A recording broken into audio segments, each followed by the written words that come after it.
পরীক্ষা সংক্রান্ত আজকের পরীক্ষা নিয়ে আমি কয়েকটা তথ্য আপনাদের জ্ঞাতার্থে আমি আপনাদের সামনে এখন পেশ করতে চাই।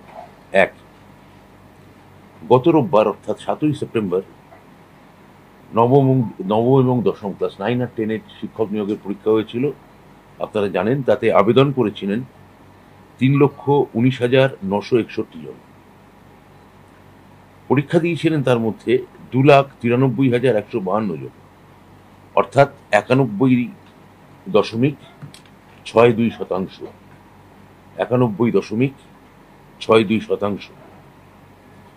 গত রবিবারের যে পরীক্ষা হয়েছে তার মধ্যে 3,658 জন তারা বিশেষভাবে সক্ষম, এবং তাদের মধ্যে 789 জন ছিলেন দৃষ্টি সংক্রান্ত, চোখের বিষয়ে তারা চ্যালেঞ্জড এবং তারা বিশেষভাবে সক্ষম পরীক্ষার্থী। এইবার এই প্রথম এই পরীক্ষায় আমরা এই শ্রেণীর যারা সক্ষম পরীক্ষার্থী আছেন তাদের সুবিধার জন্য বেশ কয়েকটা আমরা ব্যবস্থা আমরা নিয়েছিলাম। আজ একাদশ এবং দ্বাদশ শ্রেণীর যে পরীক্ষা নিয়োগ তার জন্য আজকে মোট পরীক্ষার্থীর সংখ্যা ছিল 2,46,543 জন। 2,46,543 জন।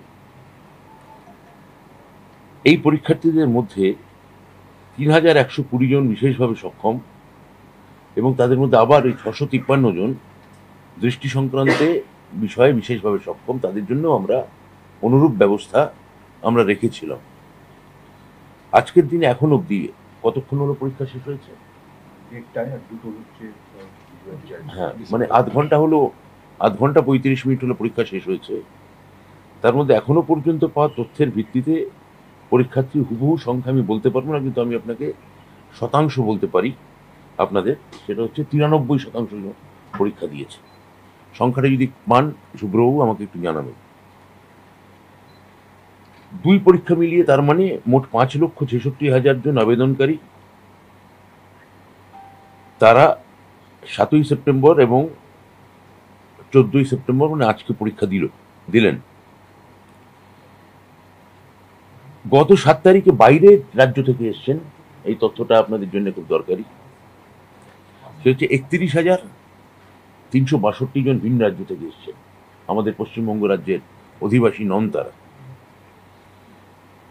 আর আজকের পরীক্ষায় 13,517 জন 13,517 জন বাইরের রাজ্য থেকে এসেছেন।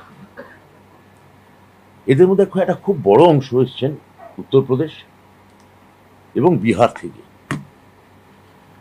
অর্থাৎ এটা উল্লেখ না করে পারা যাচ্ছে না যে তথাকথিত বহু ঢক্কা নিনাদে শোনা, বহু আড়ম্বর প্রসূত শব্দ ডবল ইঞ্জিন, সেই ডবল ইঞ্জিন সরকারের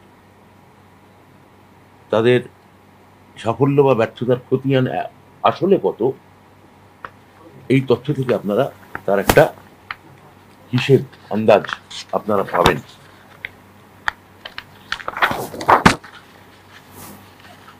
এছাড়া আমি স্কুল সার্ভিস কমিশনকে আলাদা করে ধন্যবাদ জানাতে চাই, কারণ আমরা দপ্তর থেকে আমরা নির্দেশিকা দিয়েছিলাম পরীক্ষা যাতে স্বচ্ছ হয়, নিরপেক্ষ হয় এবং ত্রুটিমুক্ত হয়।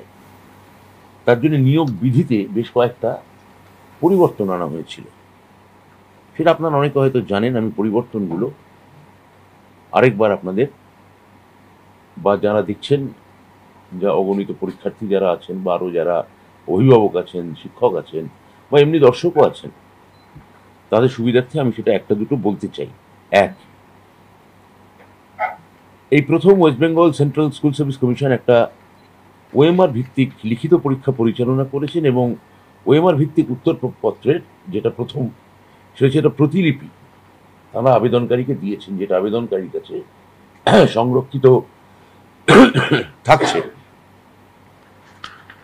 দুই, এই লিখিত পরীক্ষার পর এই সেন্ট্রাল স্কুল সার্ভিস কমিশন তাদের অফিসিয়াল ওয়েবসাইটে এই পরীক্ষার যে প্রশ্ন করা হয়েছে তার মডেল উত্তরপত্র দিয়ে দেওয়া হবে।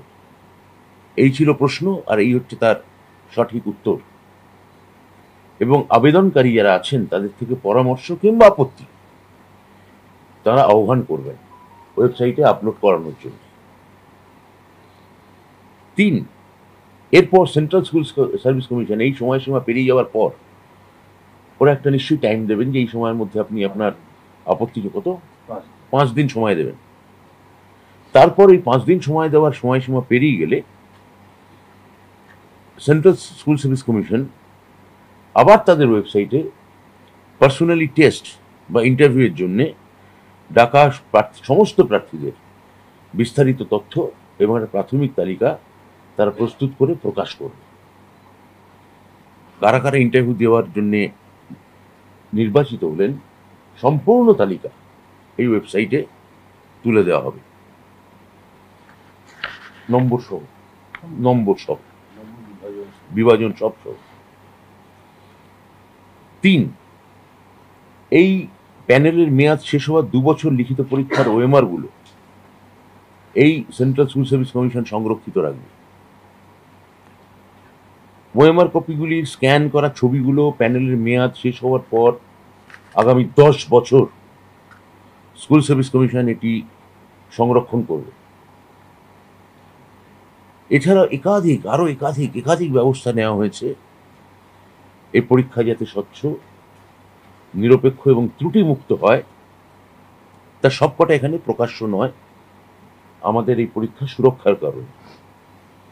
আমার বিশ্বাস স্কুল সার্ভিস কমিশন নেওয়াই আজকের গত রোববার এবং আজকের এই 2 পরীক্ষা এই বিশেষ এবং তার জন্য গৃহীত ব্যবস্থাগুলি কমিশনের স্বচ্ছতা এবং নিরপেক্ষতার উপর সমাজ এবং চাকরি প্রার্থীদের বিশ্বাস নিশ্চিতকরণ করবে, দৃঢ় করবে এবং মাননীয় মুখ্যমন্ত্রী মমতা বন্দ্যোপাধ্যায় সরকারের উপর মানুষ বারবার যে আস্থা রেখেছে সেই আস্থার এক পুনর্নবীকরণ ঘটাবে।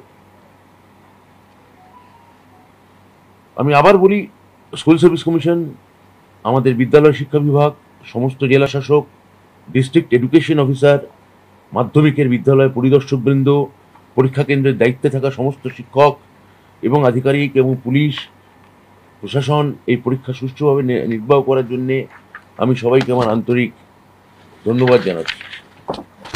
আমি ধন্যবাদ জানাচ্ছি আপনাদের এক শ্রেণী মানুষদের যাবতীয় অপপ্রচার এবং কুৎসাকে ব্যর্থ করে আপনারা অর্থাৎ বৈদ্যুতিন এবং লিখিত গণমাধ্যমের প্রতিনিধিগণ নির্ভীক এবং নিরপেক্ষ তথ্য প্রদান করে বিভিন্ন সময় আমাদের সহায়তা করেছেন।